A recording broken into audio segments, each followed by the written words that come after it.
geopolítica vista desde un ángulo global. Y este es otro temazo. El impacto de la política arancelaria de Trump, de los Estados Unidos, en el mercado económico asiático, y vamos a revisar específicamente el caso China y Taiwán.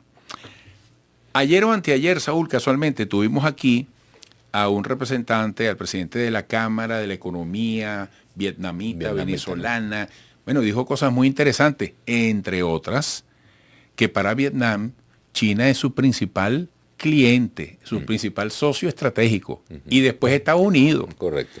Entonces, vamos a conversar de nuevo desde Bogotá, Colombia, con Miguel David Nieto, internacionalista, investigador con énfasis en asuntos políticos internacionales y Asia del Este. ¿Qué escenario podrían darse a partir de esta decisión arancelaria de Trump, por ejemplo, con China, con Taiwán? ¿Qué alternativas le quedan a estos países? ¿Qué tercer escenario puede nacer a raíz de esto? Claro, en este caso tenemos un escenario bastante complejo para todos estos países en medio de las negociaciones.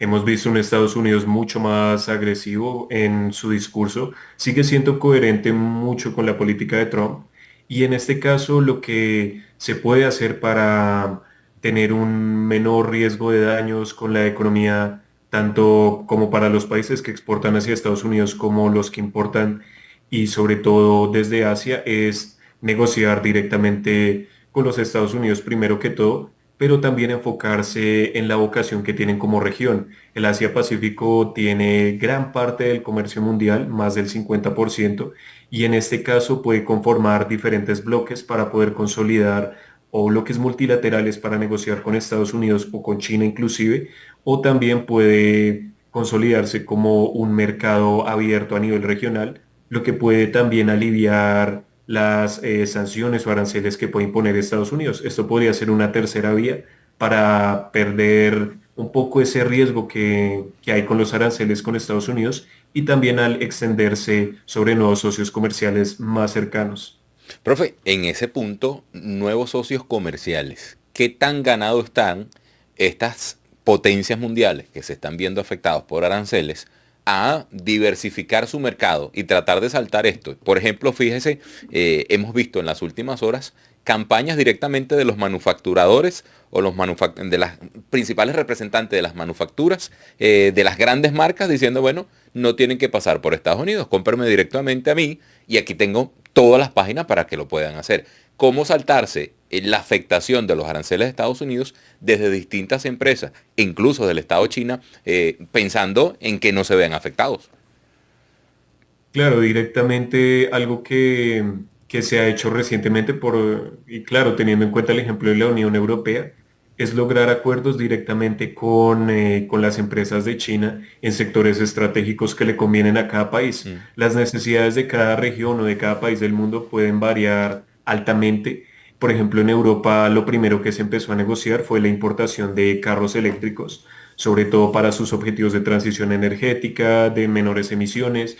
Por lo tanto, cada objetivo de cada país se vería reflejado pues, en una política bilateral, no solamente con el gobierno de China, al momento de efectuar las relaciones que necesiten, sus asociaciones estratégicas integrales, sino también teniendo en cuenta las necesidades del sector empresarial y facilitar ese tipo de negociaciones para llenar inclusive vacíos que pueden provocar aranceles de Estados Unidos para la importación o para la exportación. En ese caso, eso sería lo más importante, especificar qué sectores deben priorizarse para el sector empresarial, cómo importar y cómo exportar con facilidad. Miguel, si yo vengo trabajando contigo en algún tipo de alianza económica, donde ambos tenemos intereses y somos pragmáticos, y yo, por distintas razones, le elevo el costo a tu capacidad de negociación ante mí, ¿qué riesgos estoy corriendo?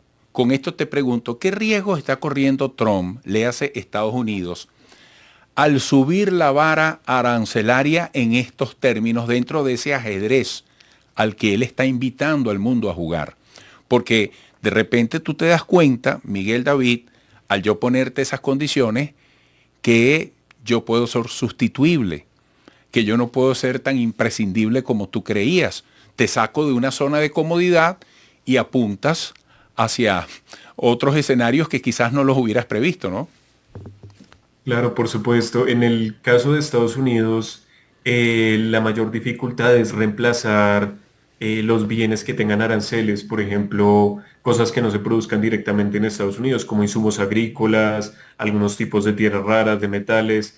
En ese caso, más que todo, más que la presión arancelaria que busca Trump de imponerlo, lo que también busca es forzar una negociación para tener el mejor trato posible.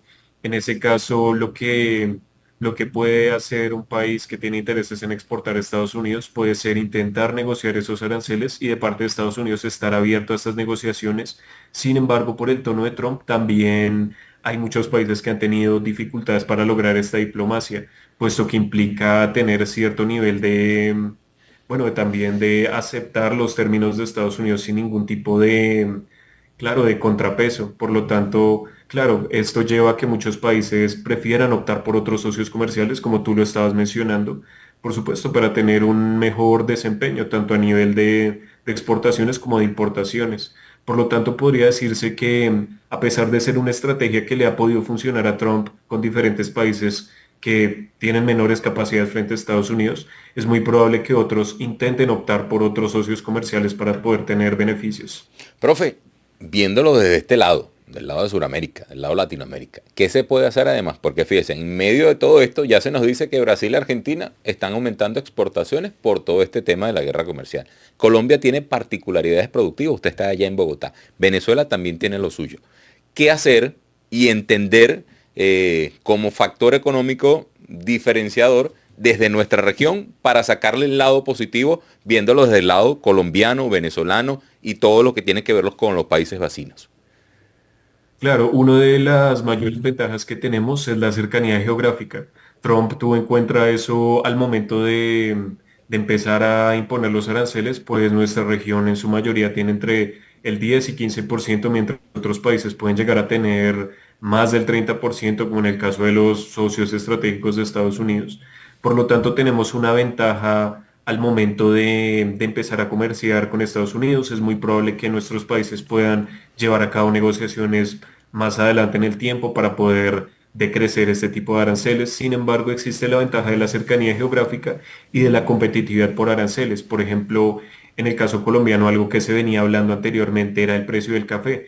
Como Vietnam también es uno de los mayores exportadores de café hacia Estados Unidos, claro, y al tener muchos aranceles que todavía no se han negociado muy superiores a los de Colombia, Colombia tiene una ventaja en la exportación de café a Estados Unidos, lo que podría aprovecharse pues con mayores ventas y beneficios para el país. Lo mismo para diferentes tipos de mercancías que solo se encuentran acá con este tipo de ventajas en América Latina.